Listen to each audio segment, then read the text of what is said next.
ایک سٹوری ہے اور وہ سنی بھی ہم نے کہی کہ آپ فٹ بالر بننا چاہتے تھے اور جاتے جاتے آپ باکسر بن گئے.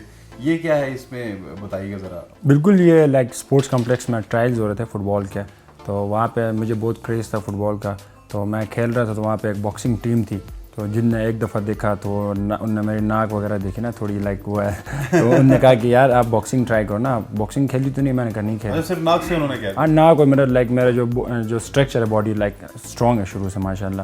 تو پھر دوسرے دن پھر انہوں نے بولا, تو تیسرے دن میں نے کہا کیوں مجھے کہہ رہے ہیں بار بار نا, شاید کچھ نہ کچھ دیکھا ان لوگوں نے. تو وہاں سے ایکسیڈنٹلی میں نے اسٹارٹ کیا.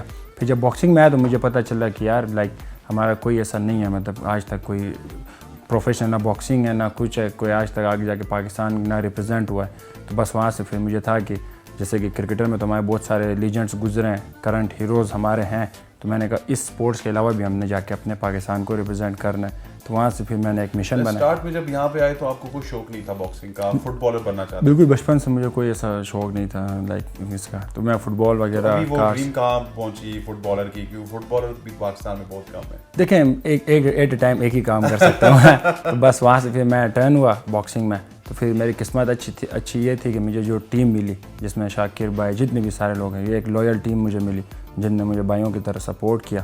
اور ایک اور نام ضرور لوں گا, سعد عباسی بھائی, انہوں نے بھی سپورٹ کیا, کیونکہ ہمیشہ میں جس کا نام لیتا ہوں تو وہ ہمیشہ مجھے سائڈ سے ایک آواز آ رہی ہوتی ہے ان کے, کہتے بھائی میں کہاں پہ ہوں.